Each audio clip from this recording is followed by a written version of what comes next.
Hey, hello everyone, welcome. We are live here in Inkarnate Town. Today we're going to be doing part two of our creating an epic world with that fantasy world style. We just kind of released some new art for that style, so it's a great opportunity to showcase that art. In part one, we created the land masses, and I showed you the various methods of doing that. You could use the add mode of the mask tool, and you can also use the shape tool with the clipping mask fill option, which is what we did here on this particular map. I mean, you can use the add mode of the mask tool, and you can click those land masses and move them. But with the room tool, the shape tool, you can actually rotate them as well as move them. So that's why we went with that particular method. We also kind of showed you about how to put together like climate zones, and just this little guide that I usually make by lining it up with the grid, kind of telling you where each zone is, and then this will be helpful for you to put together your biomes. That's why I generally put it there. And then we kind of briefly just went over base textures that we were going to put down on the land masses. Of course, we'll be using a whole host of textures, and we'll be blending all these together. So really, these are just kind of a color guide, because what I end up doing is I'll drop the opacity and completely remove that climate zone guide. And then that way I can still kind of see where my climate zones are, because I did that base painting. Again, this is not where we're not going to be sticking with these textures. We'll end up doing a lot of blending, because what you do is once you add stamps, you'll start doing all this blending of stamps in with the base textures beneath them. We're not going to cover that in this episode. In this particular episode, we're actually going to be covering how to put down mountain ranges and then where to put cliffs. And this is kind of a one that a lot of people I've noticed kind of struggle with. Even when I first started putting maps together, I even struggled, like, where do I put mountains at? What size do I put them? All that kind of stuff. And really, mountains are formed in several ways in reality and real life. One of the major ones is plate tectonics, or subduction. It's where these plates kind of buckle under each other and push up land to create mountain ranges. And so we're going to create some tectonic plates. Like if you look up plates Earth in Google Images, or whatever image engine you want to use, whatever engine you want to use, you'll notice that there's these beautiful images where they have these kind of lines that represent plates. Now, there's definitely more than just plate tectonics that can cause mountain ranges. There's a whole host of ones, but we'll start with this one first, and then we'll kind of just build off of that from there. And so what I generally do when I am making these plates is I'll take the line tool and I'll use a dashed line or whatever color you want. It doesn't really matter. And what you can do is just start drawing the lines that are going to represent the borders of each plate. And the way that I think about this is that sometimes I'll follow the contour, or I'll follow along a landmass. So let me just put one down so that you can kind of see it. So I'll create like one plate like this. It kind of goes in. I want to make sure that it touches some of the landmass. And I'll make sure to push this up a layer. There we go, all the way up. So we'll make our first plate. The next one is, maybe let's create a plate that's in the center. And we'll have it follow some of that landmass. You see the trick there? And then let's have it follow a little bit of this as well. So there's another plate. Let's build another plate right here, kind of going down this way like that. There we go. Let's put another plate right here. And you see this, starting to get the general idea of how I kind of put these plates together. And by doing this, you start creating some interesting kind of shapes. Now, the trick with these plates is that you do have to make sure that they do touch some of the landmass. If all your plates are out in the ocean, then there's no place to put your mountain ranges, right? And do remember this one thing. You don't have to put mountains on every single line that lands on landmass. You can have mountains in some areas around it, devoid of others. I mean, you don't have to follow it perfectly. So once I've put down all of those things, then I'll just kind of create group, and I'll call it plates like this. And I'm going to place it down several layers. I'll put it on layer -4. That way it's just on top of the land masses, but it's also going to be, I want it to be, the stamps to go up above it so I can see it. So once I've made that group, I'll lock it, okay? Yeah, there's all kinds of ways that mountains are created. And please, if you If you know about how other ways that mountains are formed, feel free to add that in the chat. We're all about learning here. I'm only going to be following one method. We only have a limited amount of time. I'd love to cover every single one of them, but that is just a huge video. So we'll stick with plate tectonics for now. So now once you've put that down, now we go to that next phase of putting down mountains. Now, when you're putting down the mountains, this is going to set your scale for the rest of the stamps. The first stamp you put down is mountains, because mountains are really the largest land feature that you can see on a map. They're so large, you can actually see them.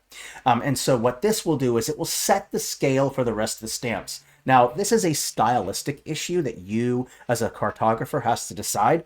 Maps can be super small and kind of follow a set scale to make them look more realistic, or you can stylize them by having exaggerated points of interest that are much larger, mountains that are much larger than they would actually be to a set scale system. That's something that you need to decide as a cartographer, the style that you're setting for your world map. Personally, I think a lot of users are probably not going to end up doing super stylized kind of maps. That's something that, requires just a slightly little bit more artistic skill, and that's okay. We'll stick to just setting a set scale. This is going to be aimed towards more of our kind of new users or intermediate users. There's no reason to use crazy amount of style. This isn't a master class or anything. So what you'll need to do is set that scale. So what I'll do is I'll scale it down until I feel it's an appropriate size. And what you don't want is you don't want them to be so big that they take up so much room. There isn't a lot of room to place all your other POIs. Now, there are several ways that I kind of go about approaching of mountains. What you can do is just pick one mountain and start creating the ranges. You don't have to go through all these variety of mountains yet. You could just put down one set of mountains, use that for all of the mountain ranges, and then once you start putting your biomes together, you can start changing out those mountain ranges to fit more with the biome that's being involved. Okay, so for now, I'll just stick with these ones. Let's maybe go with a darker one. It depends really on the contrast. Like these really pop out here, but they don't pop out as much on there. So you'll see that kind of contrast difference. But what we'll do is, well, like I said, we'll end up changing the mountains. So first, what I like to do is just start at the top and just kind of make a range. You can do single clicks, you can drag, hold. And what I like to do is not have them connect perfectly. Notice how this range doesn't completely connect with each other? That's to kind of give it this sense of, it doesn't look like the landmass is being cut in half by a giant mountain range. You want to leave open areas for players to pass through. If you have a giant line of mountains going from one end of the continent, top to bottom, left to right, you're going to end up having this travel problem that your players are going to end up encountering. So instead, don't make the line go from one end of the continent to the other. Just create ranges that you feel need to be there. So just remember that kind of little trick there. We can even put some right here, and then let's put one that kind of just travels down into here, over to there, and let's put a little range right here. So this is like the kind of the start. Then once you've kind of done that, then you can kind of go in and create smaller ranges. You create what's called the main range. This is the main range. And then you'll have smaller mountains kind of branching off from the main one. So what you'll do is you'll kind of take a smaller one like this. Let's just bring down the size a little bit smaller, and then just kind of create some branches that kind of just go off like this. And this is going to give it a more kind of realistic kind of feel to it, because mountains are not all the same, right? They're not this symmetrical, they're not all the same size and all the same width and height. They vary in scale and size and height. And so you really want to make sure that you do that. Now, in the beginning, you don't have to worry about doing all these different scales and stuff. For now, just kind of put down the mountains, and then from there, you can kind of adjust them as you go. So we'll just kind of place these small little mountains as well to kind of give it a more realistic feel to it. Again, mountains are not all the same size. That just looks weird. And it will also create a sense of width. Mountain ranges change in width as well. They're not all just a bead of mountains like this. Mountain ranges have width to them, right? There could be a series of mountain ranges here, a really thick part. There could be a thin part of the range, and then from the thin part going to a large one again. So just kind of remember that when you're putting down your mountains, because what the thing with nature is that there is always such an abundance of variety in it. It's never going to be the same. So if you use all the same mountain stamps, all the same trees, it's going to start to look unnatural and therefore not really believable.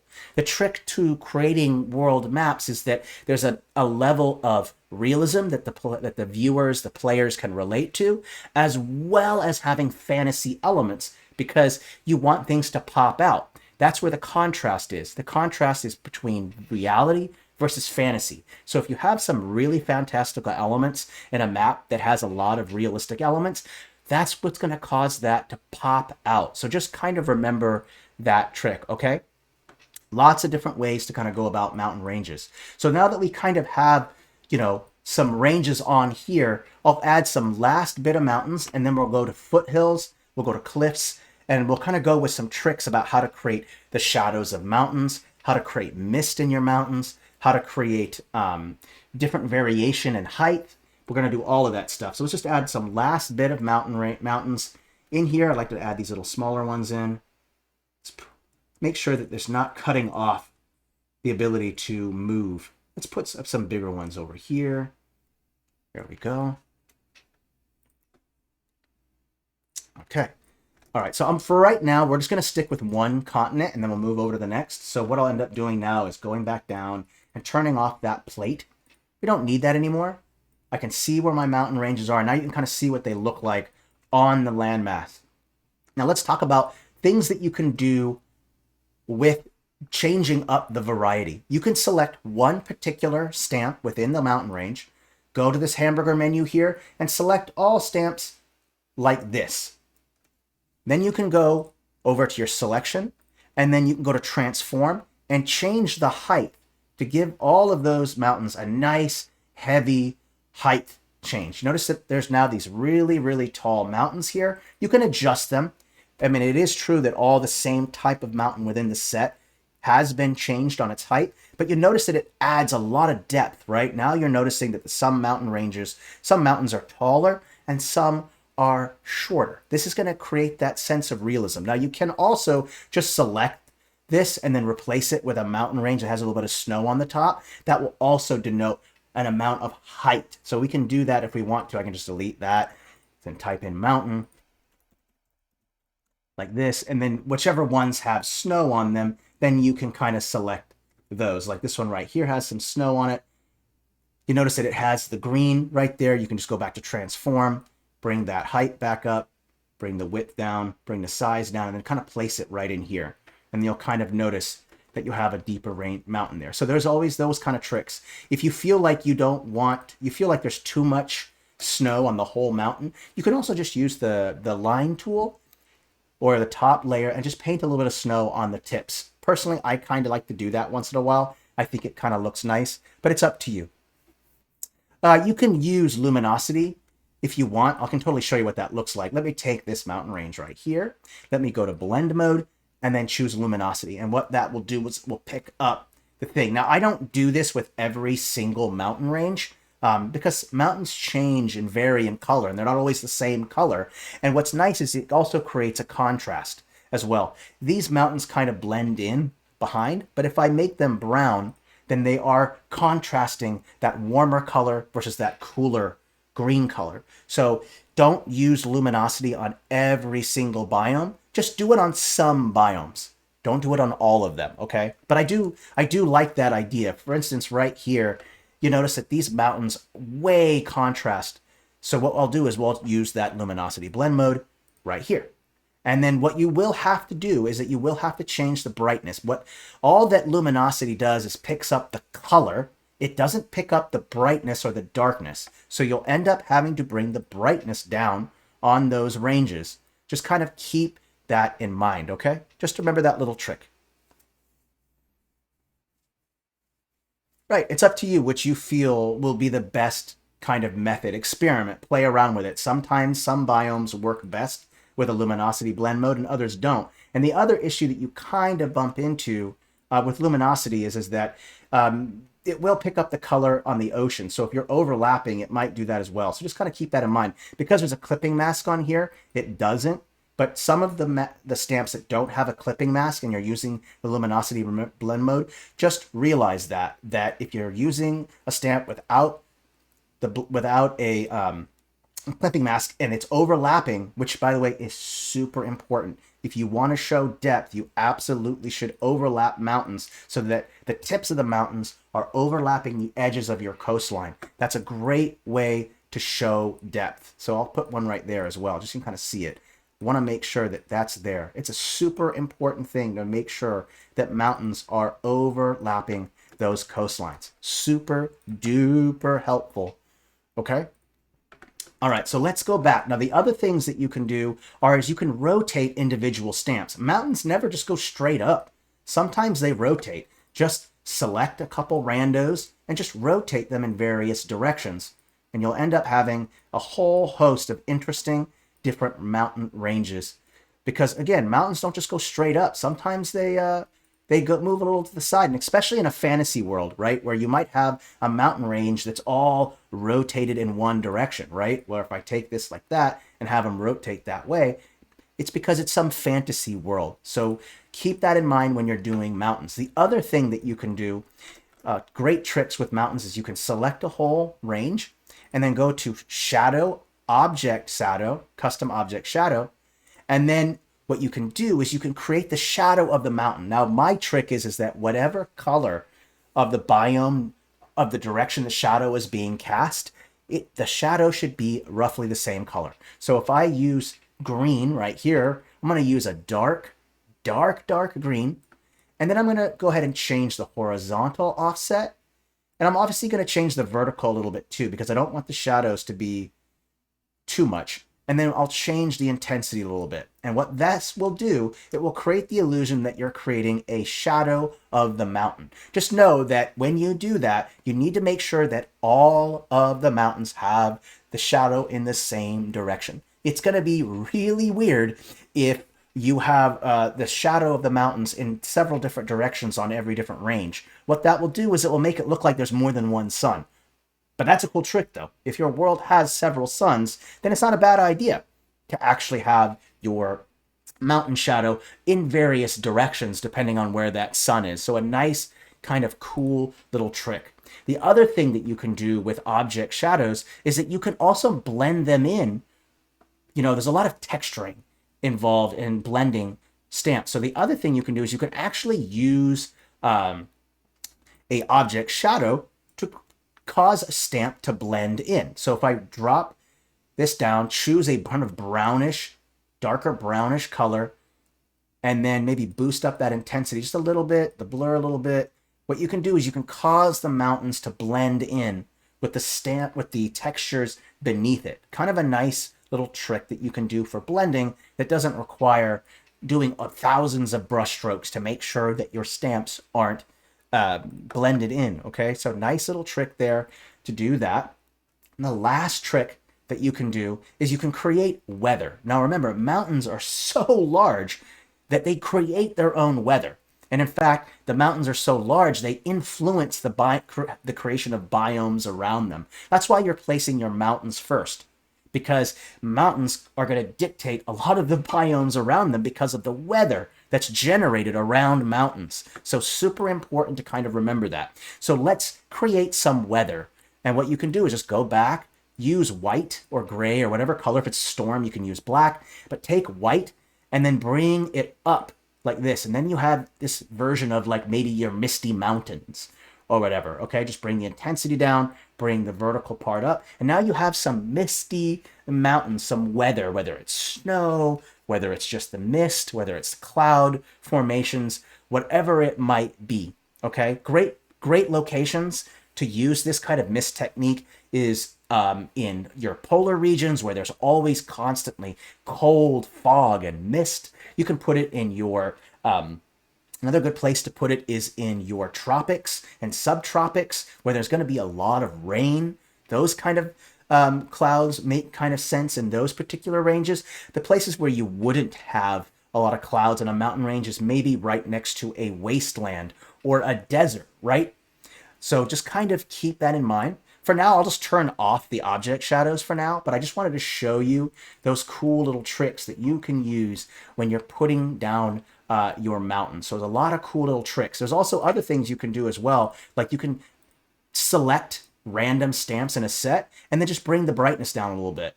And you can kind of create this variety in range. You can select several random ones as well, and then even change the hue a little bit. So if you want to have a little bit more green in it, you can. Maybe you want to have this color, whatever it might be. This is a great trick when you're trying to create like a fey area. You have a mountain range within a fey spot. You can kind of create these purple mountains, blue mountains, whatever it might be. Kind of a nice little trick. I generally just try to darken them or make them lighter, and that way it sticks with the same color, but also they're the same style, and so it still looks more interesting. So changing the color, or not necessarily the color, but the brightness of a mountain is a great way as well to create a variety within a range. Okay, I'm going to go ahead and save it at 195 changes. We're going to keep going with more things on what you should be doing with your mountain ranges. I'm going to be showing you basically where to put cliffs in this next part, because we've gone about 21 minutes in. We'll spend the next 20 minutes or so kind of going over cliffs and where to place them. Now, the tallest points on a map are always going to be your mountains, right? That's the point where a mountain, it touches the landmass and it goes up to the highest point. So it kind of makes sense to have your cliffs kind of emanate away from your mountain ranges, okay? Because the closer that you get to the ocean, the closer you get to sea level, right? That doesn't mean that you can't have tall cliffs on your coastlines. Of course you can, but you don't want to have tall cliffs on every single coastal range, on every single coast line, right? Some coasts are just going to be flat beaches with a gradual increase to elevation towards the mountain. So what I do is I'll take a cliff and I'm going to line it up with the line work of the mountains, and then I'll have the range, I'll have these mountain or these cliffs kind of emanating away from the cliff or from the mountain. So I'll type in cliff here, and I'll choose this cliff right here, brown. We can change it. There's a lot of things you can do. And what we'll do is we'll start placing down mountain ranges. Now, the most important stamps that I use, the most common stamps that I'll end up using, are going to be these ones right here. These are the ones that I use the most out of every single one of the cliffs. And the reason why is because I use these stamps against mountain ranges. So right here, you'll notice that I can put a cliff right here. I can line up maybe this mountain right here to where it's kind of along that cliff. Same thing here. I want to create another range of a cliff right here. And you'll kind of beginning to see what I'm kind of doing here. I'm kind of creating this kind of gradual elevation change to flat. Okay? Okay, so let's keep adding just more and more. Let's put this one here. I can even bring the scale down if you want. Just kind of, and what you do is, again, you just kind of connect them to the landmass. We're going to start on one side, and then we'll kind of work our way around. Let's use this one right here. I kind of like this one. Looks good. And this generally looks good. You can just take these ones right here and just kind of put them right there to kind of add just a little bit of extra cliff right there. Okay. And then from there, I might want to create some cliffs that are next to them, so kind of opposing on the other side. And so again, I'm using this same one right here. I'm going to create maybe like a little ravine. This is a great place where like a river can go. Look at this great little ocean. You can have like a river that kind of just goes in right here, kind of like that, you see? So kind of nice to throw that in there. Let's just keep adding more and more cliffs to it. And you know what? Where you decide how much cliffs to add really just depends on like that, you know, what is in the biome of that area, right? Is it a desert? Is it a wasteland? Is it a chaparral, which is like a grassland? Like, what is it that you would do it? And we'll kind of go over how to create more elevation stuff as well. So the quickest way is to use your, if you hold down Alt or Shift, or I can't remember which one it was, Alt or Start, and then you click the mouse scroll wheel, you'll be able to shift through it. Sometimes I go up here and look for it, and sometimes I'll just scroll through. If the set is huge, like 24 pieces, sometimes just scrolling through like this can be really kind of take a while. So sometimes I'll do this and just look at it. It's up to you how you want to go about doing it. So let's just keep making more cliff stuff. I'm just going to keep placing more and more kind of cliffs right here. We're going to create like a little big plateau kind of rock right here. Let's create some little islands. So the trick to this one is I'll use this front facing one. And then I'll place this. I'll scale it up. This is something that I always do. I make a ton of little islands, kind of like these little plateau rocks. So we'll go ahead and make sure to connect the line work. I'd have to rotate a little bit. And then I'll select them both, create group. And then what you'll do is you kind of just place these where you kind of feel like they'll fit. I think right here looks kind of good. We'll copy and paste another one. We'll go inside. We'll flip these. Whenever you flip, you have to adjust things. So we'll kind of put that there. And I think I might also adjust it a little bit so it doesn't look exactly the same. So let's go to transform, and I'll just change the width like this to make them a little bit smaller. And again, you'll have to adjust some stuff here to kind of fit it in here. There we go. Okay. And then you can kind of scale it down and then place another one right here. And now that I have these two variations, I can start copying and paste them in here. Put copy, paste another one right here. Let's see here. I think let's take this one and just kind of flip it. There we go. And we have a different variation of it. There we go. It looks good. And we'll bring the scale down even more and then put that one like right over here, I think. And now let's move it over to here. I think that'll look better. Scale it down even more. There we go. There we go. Okay. So you kind of get the general idea. And then from there, you can decrease the size of the scale of the cliffs to kind of show that there's a decrease. Like if you do want cliffs along your coastline, then just start piecing them together like this. And what I'll do is I usually make them a little bit smaller to kind of show that there's a decrease in or a drop in elevation. So just use small ones if you want to have mountain ranges or you want to have cliffs along your coastlines. It's kind of a nice little trick there. Just have them decrease in size. I can even take these ones and just bring this down in size a little bit more as well, because I just want to show that there is a difference, a change. So I'll bring this size up. There we go. Then now you can really see the difference in the cliffs. Okay, nice little trick that you can do about that. Okay. All right, so you get the general idea on how to kind of put the cliffs, and you don't always have to have it to where there's cliffs on both sides of a range. You really don't have to do that. You can just have the cliffs on one side of the range. You don't have to have them on both. Like you could just say that this is just a flat part right here, and to show that kind of difference, you can just add in hills to the other side. So I'm going to look for one that's got a clipping mask.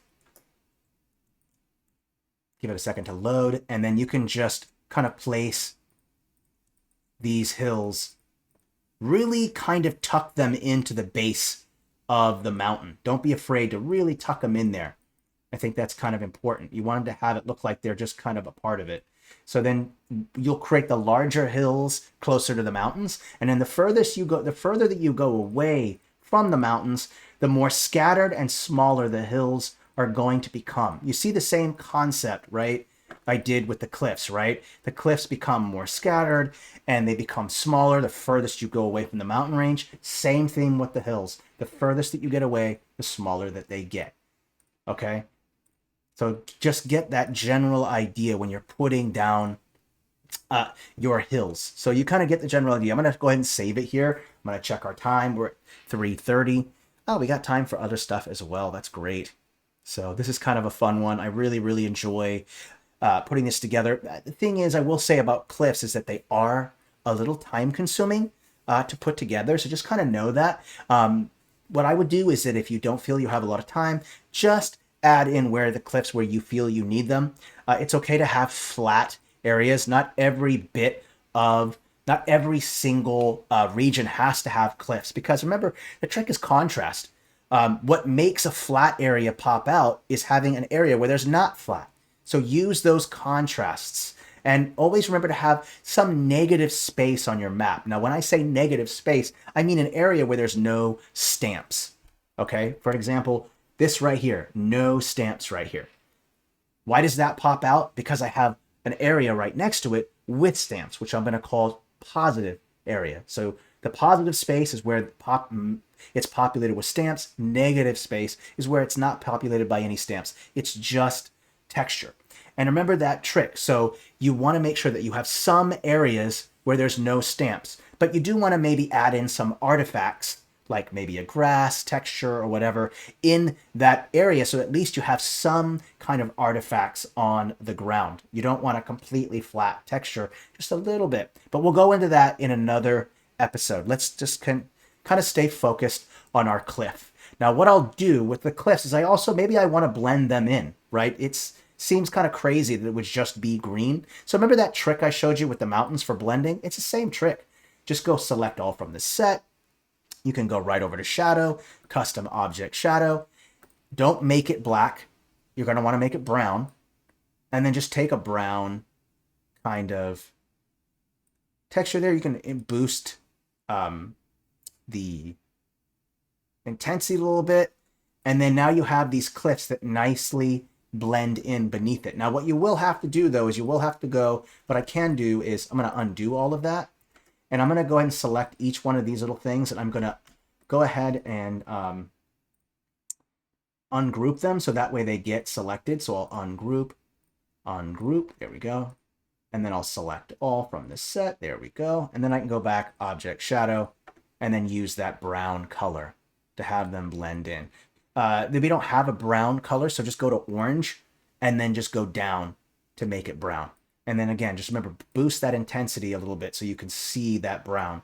And if you want, you can also drop the verticality of it a little bit to where it's below, like that. Okay, so pretty easy stuff. See how that blends in so well now. And it also creates a little bit of what I would call like an ambient occlusion. It looks like there's a little bit of shadow there that causes the stamp to pop out. That's a little trick that you can do. Just know that the stamps next to it, like the mountains, also don't have that shadow. I generally recommend that if you're going to do that, do it for both as well. So I'll go in here like this, or maybe just select all the mountain bits and then also add in a shadow. It's up to you, okay?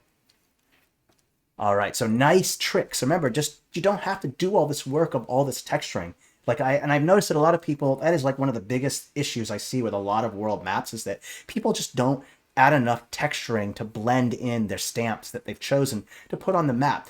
And I understand that. Texturing is like, not everyone's a painter. Not everyone is an artist. And so it's not easy to blend in every stamp. It's a lot of work. It's a lot of brush strokes. It adds a lot of changes to the map. It can kind of cause a little bit of lag. And so the way to avoid that is just to use those object shadows. Great way to give yourself a lot of less work, because that is the trick, really.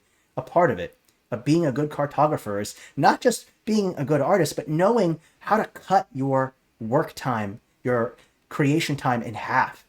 And these little tricks like object shadows and all that stuff is a great way to cut that time, because what happens is that the better you get, the less time it takes, the more instinct you'll get on using the tool. You'll become familiar with each tool and how to use it. And so just kind of remember these things when you're putting a map together. All right. Let's go ahead and add in a last bit of stuff when it comes to the mountains. I want to add in maybe a couple more cliffs to some areas around here. Like I feel like it's weird not to have the cliffs on this bottom part of this range right here. And so what I can do is just kind of like take one of these and just copy and paste and kind of bring it down, because you'll notice that the cliffs won't work on this side because there's just not enough. The mountain ranges moves to the left. And so I'll just kind of put in just a couple cliffs here like this, just to have a little bit of variation there. And then I might put a couple on this side as well. Just put maybe just a few. Don't have to put a whole lot, just a little bit. Let's go ahead and push this down like this. Let's rotate it a little bit like that. And then great places is I could put maybe this down right here. Oopsie, I'm gonna do that. Let's put it right there. I think that looks good right there. Let's bring it down. Just know that when you do resize the stamps, just know that the shadow might have to be readjusted as well. Just a little caveat there. Just kind of know that, okay? That whenever you give something an object shadow, you have to adjust it. You see how big the shadow got and then how small the shadow got? You do have to make adjustments. So just kind of keep that in mind when you're dealing with that, okay? All right. Yeah, just adding a couple cliffs along here. We can even continue on some of the cliff down here on this side. Let's actually use this one. This looks good. Copy paste. Okay, there we go. Let's copy paste this one. It looks good right there. There we go. I think that looks good. There we go. And then we can kind of continue on that continuity. And then this is kind of a little bit kind of off, not the same, but what looks really nice, kind of jumping the gun here, is taking a sand, and then you can make these really nice kind of coastlines right here. I'm going to drop the opacity down. Just a little trick when it comes to blending textures. Never set a texture at 100%. Okay?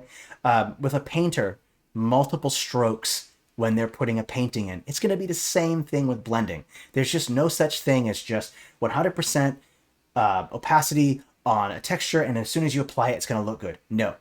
Good texturing requires many strokes. It's just a part of it. Remember, you can cut down on how many strokes you do with those little shadow tricks, but don't ever do 100%.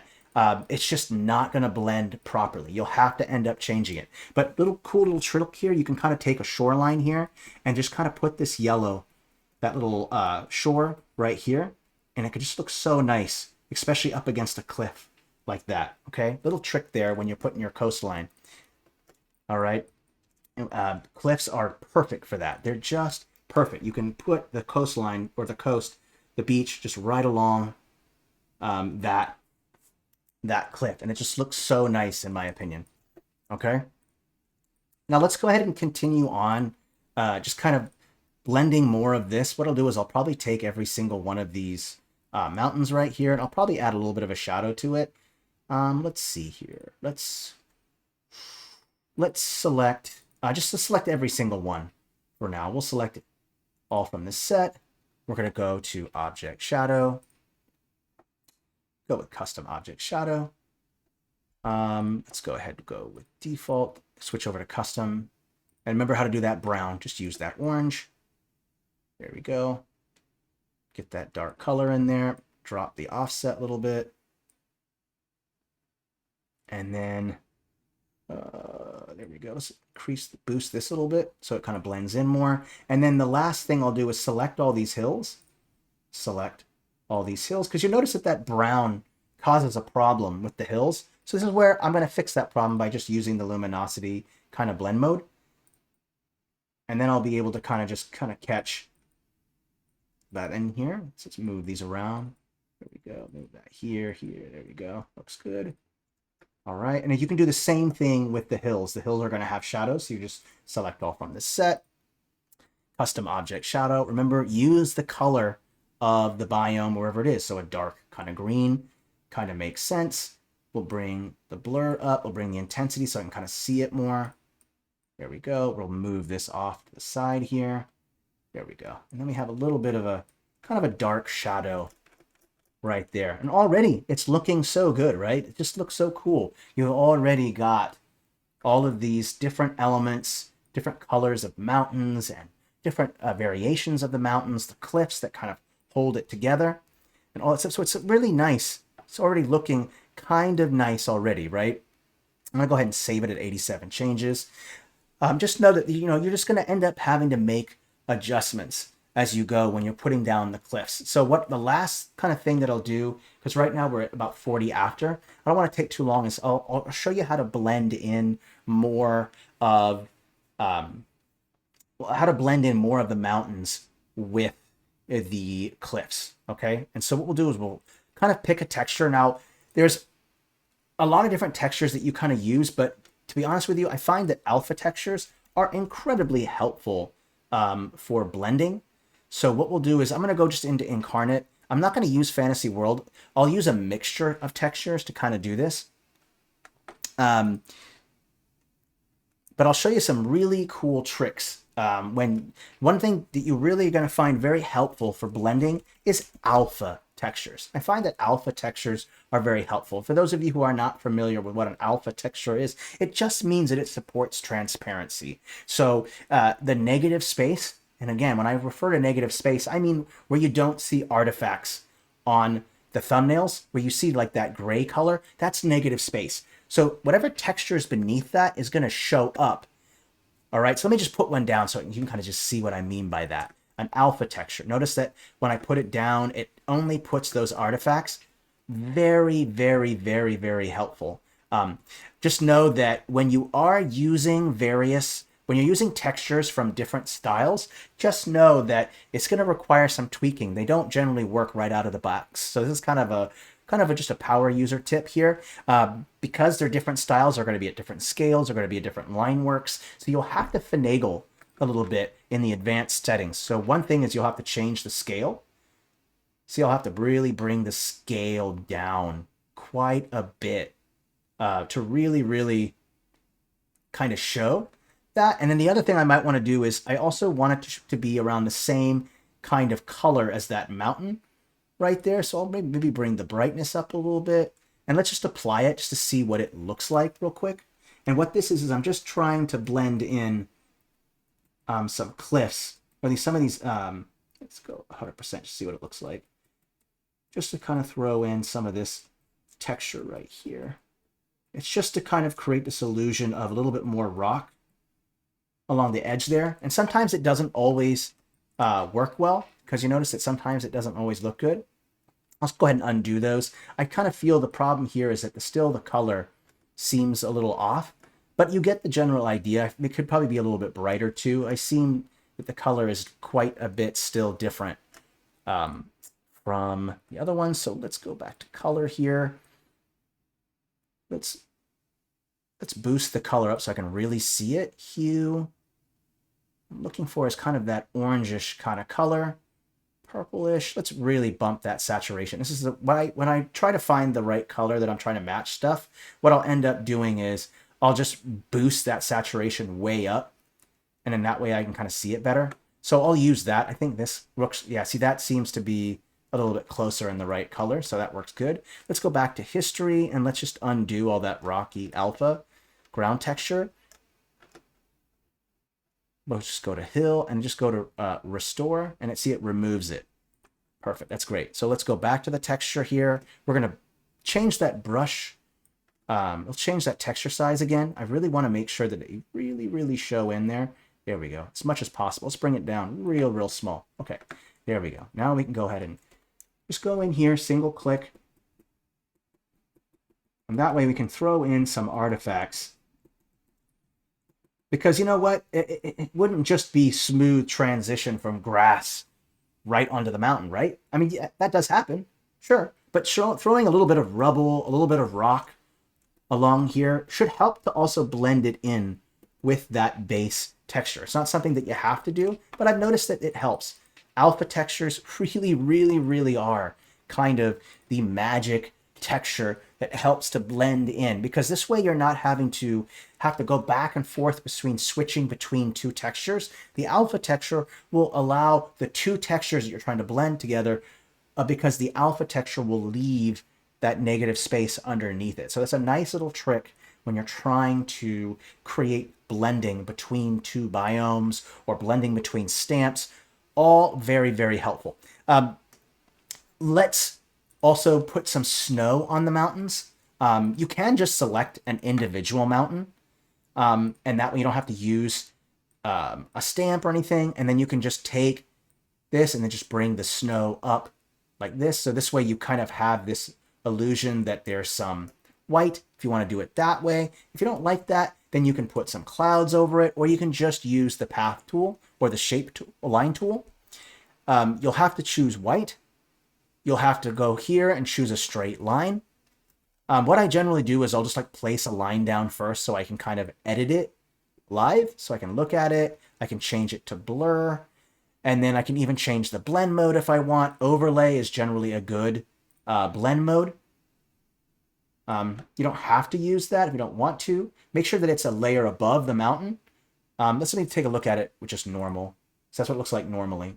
What you'll do is just the very tip of where that mountain is, just go in like this and just paint it right on top. Just like that. There you go. You can even put like maybe a little patch of snow here, maybe a little patch on this side, just like that. And now that kind of represents that you have snow on that peak, okay? Generally, I would also put some clouds kind of swirling around the mountain because this mountain is so tall, it goes up to where the snow is, where all that weather is. So you can just maybe take like a cloud, whatever it is you want to use, cloud, type it in right here. There's a lot of different clouds. We'll go fantasy world.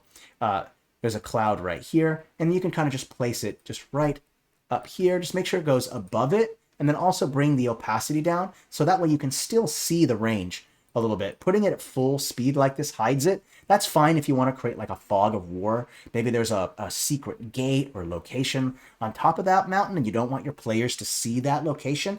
Clouds are a great way of kind of create that fog of war. But for me, I'm going to bring the opacity down a little bit so I can still see the tip or see the range underneath it. Clouds are not always perfectly opaque. Sometimes they're translucent or transparent a little bit, and you can see through them. Just kind of remember that, okay? All right. Let's just keep going. Where are we at? 346. Actually, let's call it good. What I'll do is off screen, I'll end up probably adding some cliffs to some of these. That way we can cut back on how much work we'll have in the next episode. But we're still going to continue adding cliffs and stuff in that next episode on top of other stuff. We'll start getting into biome allocation. Like, where do you put your biomes? And remember, the mountains are going to be one of the biggest indicators of where you're going to put, like, maybe a desert, right? Maybe that mountain creates a shadow or creates a way for the winds to not create precipitation in an area. All of those things like that will be helpful. And yeah, I can totally just record me. I can also record doing off-screen work and then just kind of add that as a time lapse. And then if you want, we can kind of go over that a little bit in that episode. Or we can just during the whole next episode, just continue to add on. It's just that it will take several episodes probably to add cliffs and mountains to everything. And so to kind of diminish some of that for you guys, I think a time lapse of just kind of putting it together, and that way you can kind of see it. So I'll probably end up doing that, okay? Now, if you haven't already, please join our Discord server. We have an incredible community there. Very, very helpful. Everyone is so nice and helpful. If you want to make requests for future streams, you'll find that we have a Canny page. That link is in our Discord. You can check that out. I'll also include that link to that Canny for stream requests as well in the video description when I add it on YouTube. Also, go check out our Discord right now, because we're doing polling to kind of figure out when's the best times to do interviews, AMAs, stuff like that with people. We're kind of excited to kind of do that. So please go join our Discord, become a part of our bigger Inkarnate family. Love to see you there. Definitely go ping me if you need help. I'm on there almost every day. So definitely reach out if you need help, or any mentor that's on our Discord. Okay. All right. Hey, thanks everyone so much. Really enjoyed showing you all the neat tricks and kind of how to put together your mountain ranges. Super exciting. You guys are awesome. Thank you so much for being here. I'll see you all on next Monday. We're going to be doing a master class. I think we're making landing pages. I could be wrong. Maybe it's a job listing board. I'd have to check. But that's, whether it's a landing page or a job listing board, both are pretty quintessential to any campaign, really. Doesn't matter what it is. All right. Please stay safe and healthy. Merry map making. And I will see you all next week. Ta-ta.